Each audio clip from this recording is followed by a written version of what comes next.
La différence en entreprise, nous sommes tous très différents, mais il y a des individus qui ont un cerveau différent des autres, qui fonctionnent plus vite, différemment, et ils sont utiles en entreprise. On va en parler avec mes invités, parce que ce sont des profils atypiques, mais qui ont un peu de mal, il faut le dire, à trouver leur place en entreprise. Ce ne sont pas des personnes handicapées, pas toutes, ce sont des personnes qui pensent différemment. On pense aux autistes Asperger notamment, qui sont les plus médiatisés, mais il y a plein d'autres profils qui, il faut le dire, ont un peu de mal à trouver leur place dans notre société.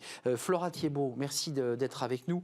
Vous êtes psychologue clinicienne, cofondatrice d'Auti Consult. Auti Consult, c'est quoi? C'est le préfixe autiste, parce que vous travaillez avec des personnes atteintes de ce syndrome? C'est ça, c'est autisme et consulting. Donc on emploie des personnes qui sont consultantes dans divers domaines des technologies et qui sont tous sur le spectre de l'autisme. Et on les positionne sur des projets en data, en informatique, en test de logiciels chez nos clients. Et ça fonctionne, hein. Il faut le dire, il faut dire que ça marche, ça fonctionne. On va en parler avec vous. Flora Thiébaut, merci d'être là. Claire Stried, consultante, décidément, je vous inverse. Flora et Claire. Claire Stried, vous êtes consultante en intelligence relationnelle. Votre livre, Ingérable, atypique. Alors, vous racontez peut-être à travers ce livre, que je n'ai pas lu pour le dire très, très honnêtement, votre propre histoire. Vous êtes dyslexique notamment, entre autres? Oui, entre autres. Donc, je suis consultante. Mon accompagnement se fait sur les neurosciences. Et donc, j'ai intégré toute la partie neurodiversité parce que je fais partie de ces personnes aussi extraordinaires. Vous êtes vous-même je suis moi-même dyslexique, dyslexique, dyscalculique au potentiel, un brin d'ultrasensibilité. Dyscalculique, pour ceux qui nous regardent? Dyscalculique, je confonds les chiffres, les 4 et les 7, les 8 et les 3, les 6 et les 9, les plus et les moins. Tout va bien.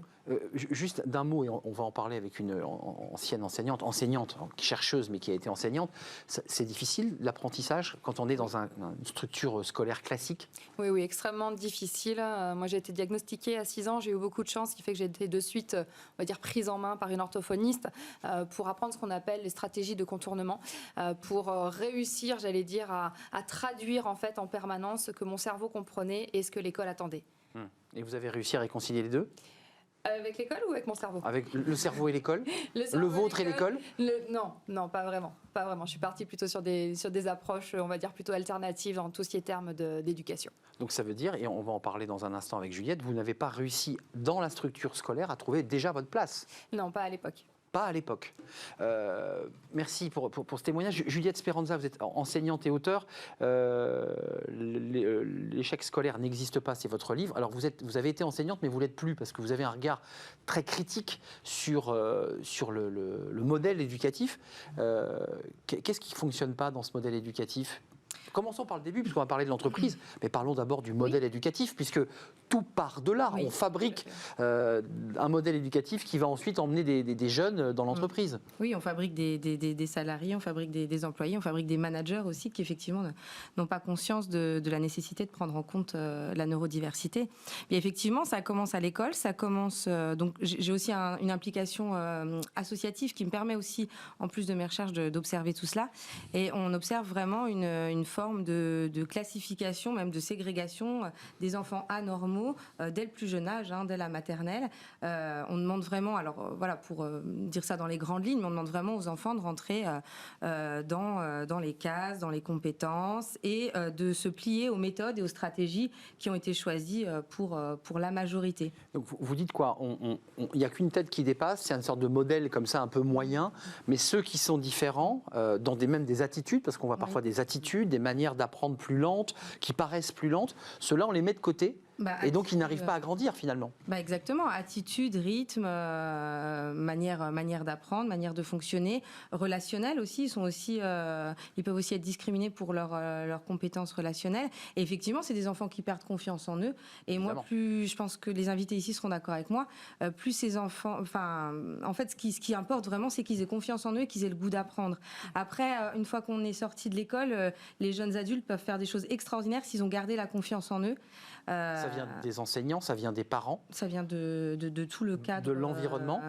Vous, votre histoire personnelle, vous avez été confrontée en tant qu'enseignante à ce type de profil. Comment on s'implique, comment on s'intègre et jusqu'à en parler sur un plateau de télévision dans ce sujet. Vous avez été confronté à ce problème? Alors déjà, il y a effectivement le fait que chaque enseignant y est confronté et en est conscient parce qu'il se retrouve avec une classe donc, de 25-30 élèves et qui doit composer avec la diversité de ses profils à laquelle on ne l'a absolument pas initié, absolument pas formé, ils sont absolument pas formés.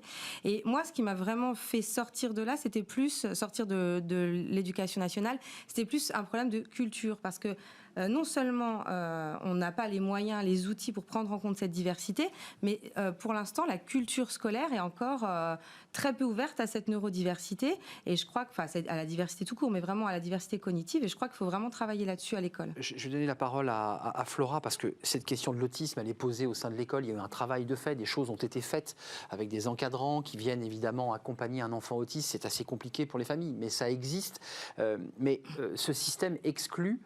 Vous dites quoi? Vous dites que ce système devrait plutôt intégrer, faire grandir et que chacun trouve sa place? C'est ça l'idée? Oui, alors là, je pense que beaucoup de spécialistes s'accordent sur le fait qu'en fait, on est dans un système qui va a posteriori, après avoir constaté qu'un élève ne rentrait pas dans les clous, essayer de réparer un petit peu, essayer de bricoler quelque chose qui ne fonctionne pas.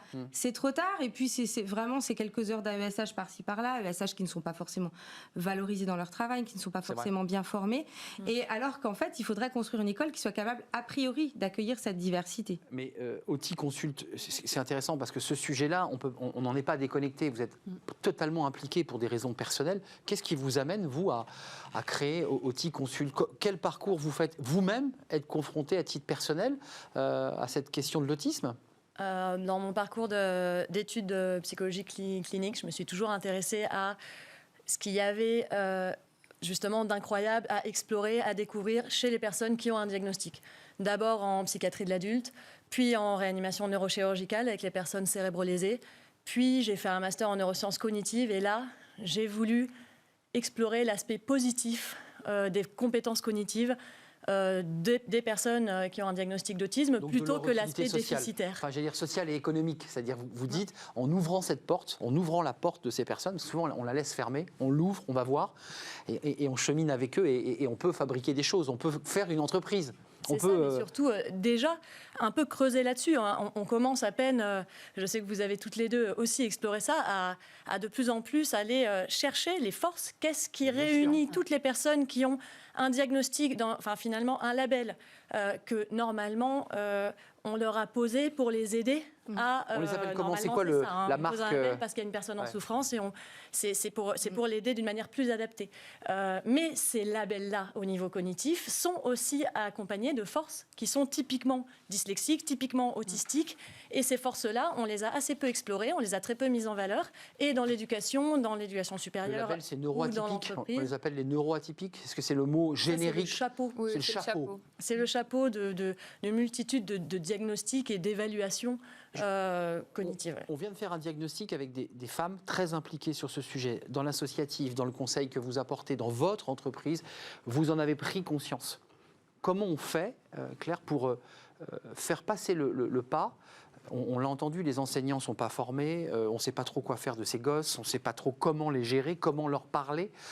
Comment on fait pour dire à un manager, comment on fait pour dire à un recruteur, puisque c'est notre émission, allez-y, tentez cette aventure avec ces femmes et ces hommes, et vous serez heureux de les avoir intégrés. Eh ben, on démystifie. Moi, je commence par démystifier et par faire comprendre qu'effectivement, nous avons des profils qui sont atypiques et complémentaires avec les autres.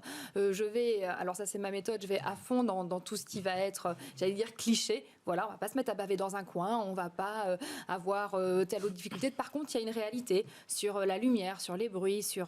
une hypersensibilité. Voilà, une hypersensibilité, des relations humaines, on en a parlé, Juliette l'évoquait, voilà, on est en société, des fois on a du mal à être avec plein de gens, plein de bruit, donc je parle, nous expliquons. Ce que fait OTI Consult aussi, c'est ça, c'est acculturer en fait vraiment sur la neurodiversité et puis dire en fait, il n'y a rien à perdre, il y a tout à gagner. Il y a tout à gagner à rencontrer quelqu'un de différent qui va venir se challenger à sortir de sa zone de confort et qui va obligés à s'adapter et à penser autrement. Et on voit de très très beaux résultats en entreprise. En entreprise, ça donne quoi? Parce qu'il y a aussi, j'ai lu dans un article en préparant l'émission qu'il y avait ce côté un peu la charité, puis l'entreprise, dans un premier temps, fait un peu, bon, allez, fait un effort, puis elle s'aperçoit en fait que, au-delà de ça, il y a un apport énorme dans l'entreprise. On a fait des émissions sur le handicap, on s'aperçoit que cette rencontre entre le valide et la personne handicapée, ça crée quelque chose aussi, non? Ça crée des rencontres.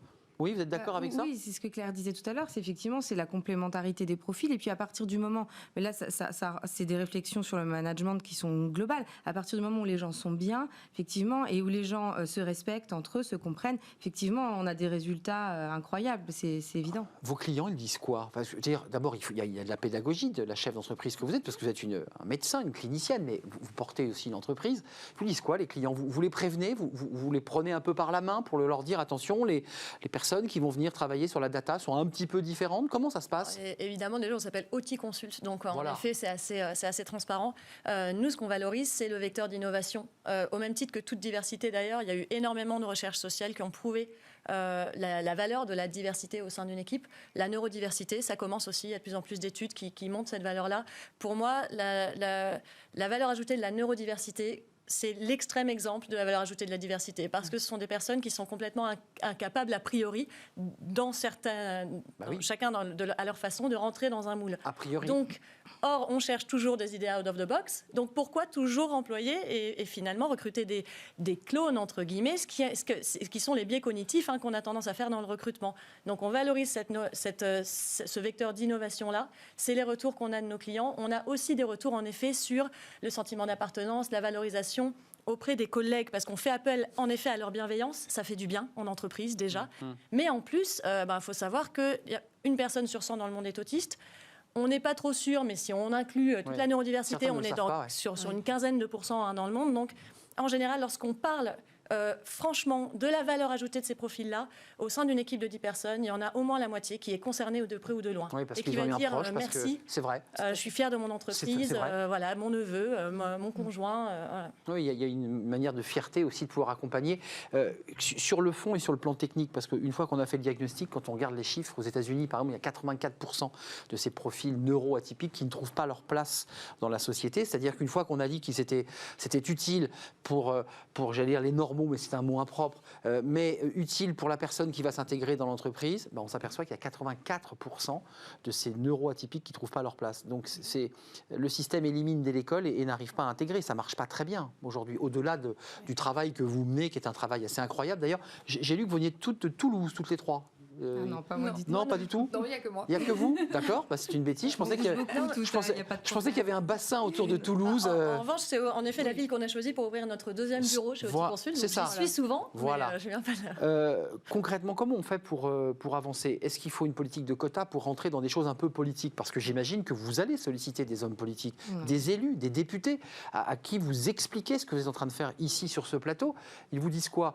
Ça rentre dans les 6% de personnes handicapées dans les entreprises. Comment ça se passe? Je vous vois lever les yeux. Ça vous agace un peu ce type de... Oui, c'est parce qu'effectivement, c'est ce que vous avez évoqué tout à l'heure, cette notion de charité, cette notion de handicap. À aucun moment on se considère handicapé. C'est ça on n'a pas tous une RQTH. Et effectivement, il y a... RQTH, juste pour... Oui, pardon, c'est la reconnaissance travailleur handicap. Au niveau, au niveau société. En fait...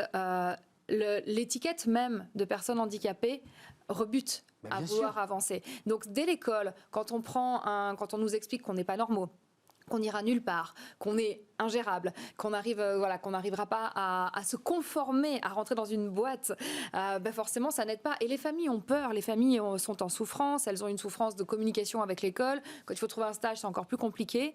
On a encore beaucoup sur un savoir, sur des connaissances très codifiées, sur un type d'intelligence. C'est pour ça qu'on va parler d'intelligence multiple, d'intelligence atypique, sur lesquelles on va s'ouvrir. La dyslexie est une forme d'intelligence, l'autisme est une forme d'intelligence. Et réussir à la acculturer là-dessus, on y va ensemble, quoi. La dyslexie, c'est une forme d'intelligence, mais handicapante malgré tout. C'est compliqué. Un manager qui vous dit écoutez, il faut me rédiger rapidement ce courrier pour qu'il parte le plus vite possible. Comment ça se passe d'un point de vue concret? Ça dépend en fait du stade de dyslexie de la personne et de comment elle se sent. Moi, je sais que j'ai absolument plus aucun souci pour rédiger. Enfin, j'écris même des livres, donc il y a absolument plus aucun souci pour rédiger. Voilà. C'est en fonction. C'est ce que disait Juliette tout à l'heure. C'est la confiance en soi. Mais son environnement excusez-moi, aussi, et juste par Oui, Juliette, il faut quand même rappeler que non, pour essayer de savoir comment on organise, la société organise une réflexion autour de l'intégration. Est-ce qu'il y a des quotas? Est-ce qu'on oblige? C'est un vrai débat. La reconnaissance, forcément, font partie de ces quotas-là.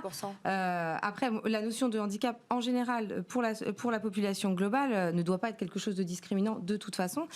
Ensuite, je pense que vraiment, ça peut paraître fumeux, mais vraiment, le travail de sensibilisation est essentiel parce qu'on se retrouve, quand on va en face de politique, quand on va en face de hauts fonctionnaires, ils ne comprennent pas ce concept de neurodiversité pour la plupart. Donc déjà, on comprend. Expliquez ce que c'est déjà. Et on explique ensuite que c'est un enjeu d'égalité sociale, que si on va faire un tour du côté de Pôle emploi, on va se rendre compte qu'il y a, au lieu de personnes qu'on va considérer comme fainéantes, excusez-moi le terme, mais il y a plein de gens atypiques qui n'arrivent pas à trouver leur place et qui pourraient trouver leur place avec des aménagements, avec des entretiens qui prennent en compte leur sensibilité. Très important, l'entretien. Le premier contact. Je disais qu'un matching aussi entre les compétences et ce qui va être attendu dans un boulot. Personne autiste qui ne regarde pas le recruteur dans les yeux. Oui. Et si on lui explique pas qu'elle ne peut pas le faire, le recruteur pense qu'il n'y a pas d'interaction. On est d'accord avec ça. Donc la sensibilisation, la formation, l'information est capitale en entreprise comme à l'école, comme partout. La formation, encore mieux, évidemment. Le plus détaillé, le plus poussé, c'est le mieux c'est. Mais après, au-delà de ça, on a un peu tendance à aussi créer des emplois un peu normopathes. Or, on se rend compte, même au sein d'une équipe, disons, où il n'y a personne qui a un diagnostic, où les gens le cachent. C'est vrai, on a c'est tous vrai. des forces et des difficultés. On le met sous le tapis. Et on est souvent très complémentaires avec nos collègues. Or, nous, on travaille majoritairement avec des gens qui ont des besoins assez extrêmes à ce niveau-là. C'est-à-dire qu'ils vont avoir des pics de compétences extrêmes et des pics d'incompétences extrêmes. Et finalement... Et vous travaillez là-dessus, d'ailleurs. Il faut se concentrer sur les pics d'incompétences. Il faut absolument que notre société se concentre aussi sur les pics de compétences et mettre la bonne personne à la bonne place. Claire, avant de nous quitter, c'est ce que je voulais vous demander. Dans vos différences que vous avez nommées, puisqu'il y a quand même des éléments qui correspondent à vos différences, qu'est-ce que vous avez de différent et qu'est-ce que vous avez de plus que les autres? Quelles sont vos valeurs ajoutées? C'est très important. Puisqu'on est sur cette question-là, au lieu d'appuyer sur ce que la personne ne peut pas faire, regarder dans les yeux, sur quoi vous êtes différente et que vous apportez un plus? J'allais dire une autre façon de voir le monde. Ben oui. Cette idée d'être out of the box, faire des liens là où les autres n'en font pas, ressentir des choses que les autres ne ressentent pas. Beaucoup observer, je remarque. Beaucoup d'observation, une grande créativité et puis une empathie impressionnante. C'est-à-dire votre capacité, par votre sensibilité aussi, et que vous utilisez comme une arme et non plus comme quelque chose qui vous pèse. Exactement. J'imagine. Tout à fait. Vous dites quoi aujourd'hui aux recruteurs, chacune à tour de rôle dans vos domaines respectifs? C'est vous qui recrutez en direct, j'imagine? Comment ça se passe? C'est vous qui faites l'entretien d'embauche? Et justement, tout notre process, puisque c'est l'entretien d'embauche qui est le plus discriminant pour le coup envers les personnes autistes, il n'y a pas d'entretien d'embauche, mais en effet, c'est nous qui recrutons. En revanche, on doit quand même convaincre nos clients de travailler avec cet individu-là. Vous voyez que ça revient à ma question de tout à l'heure. On est extrêmement transparent déjà. On construit tout, on va préparer toutes les choses entre un coach, un binôme, un coach et le consultant. Ils se connaissent bien, ils travaillent en binôme, le consultant participe à tout, il sait exactement tout ce qu'on va dire au client et on est transparent. Là-dessus, c'est là où il va pouvoir aider votre équipe. Là-dessus, il est extrêmement rapide, elle est extrêmement sensible. Parce que vous avez un diagnostic très précis de ses qualités. Ouais, bien sûr. Et là, attention, sur ce point-là, il ne saura pas. Et ils sont préparés. La machine à café, ça va l'ennuyer. En revanche, sur la data, vous verrez, il sera le meilleur. Et effectivement, bien sûr. Elle ne va pas être à l'aise, elle va être fatigable socialement, mais il y a une appétence sociale. Donc, c'est pas pour ça qu'il ne faut jamais lui proposer d'aller déjeuner. Bien sûr. Mais il ne faut pas se vexer si elle refuse. Ça va dans ce type de détails. Donc il y a un vrai travail de préparation aussi sur le mesure. Un petit mot avant de nous quitter. Là, vous rêvez de quoi concrètement dans vos revendications? Parce que votre livre, c'est un livre choc. L'échec scolaire n'existe pas. Qu'est-ce que vous souhaitez là, dans les années à venir? Je souhaite que ce type de discrimination, comme tous les autres évidemment, mais n'existe plus. Et puis qu'on comprenne évidemment que c'est un enjeu, je le répète, d'égalité. Voilà, tout le monde a le droit de travailler, de s'épanouir et de trouver sa place. Et puis effectivement, les compétences sont aussi contextuelles. Il faut que tout le monde le comprenne, que si on met les gens dans un environnement qui leur est favorable, qui n'est pas ils prennent confiance et ils grandissent. Ils prennent confiance, ils grandissent, ils y trouvent leur place. Et voilà, donc et ils avancent. Je pense qu'on a tout intérêt, effectivement, éthiquement et économiquement à prendre en compte cette diversité. Votre livre, une nouvelle chance pour votre enfant, chez Albin Michel, et puis le livre de Claire Stride, voilà, qui écrit des livres, et je vous félicite. Ingérable ou atypique, c'est pas mais ou atypique. Vous n'avez pas osé me reprendre, mais c'est chez Desclés de Brouwer, c'est votre livre. Et puis Flora Thiebaud, psychologue clinicienne, avec tout ce parcours que vous avez mené pour créer cette entreprise Oti Consult, qui vient d'ouvrir un bureau à Toulouse. C'est ça, il y a un peu plus d'un an. Vous voyez qu'on ne s'était pas trop trompé sur le bassin géographique. C'était un plaisir, mesdames. Continuez votre combat. J'espère que les recruteurs vous ont entendu. Puis c'est aussi beaucoup de pédagogie, je pense, à faire pour rencontrer les recruteurs. Vous viendrez nous reparler de votre travail très régulièrement. C'est un sujet important. On termine notre émission, ces fenêtres sur l'emploi. Sujet recrutement, d'ailleurs, qui n'est pas très éloigné de notre sujet. Comment faire matcher l'offre et la demande? C'est une question un peu basique. Vous allez le voir, on en parle avec le créateur d'une entreprise qui a réfléchi à ce sujet, ces fenêtres sur l'emploi.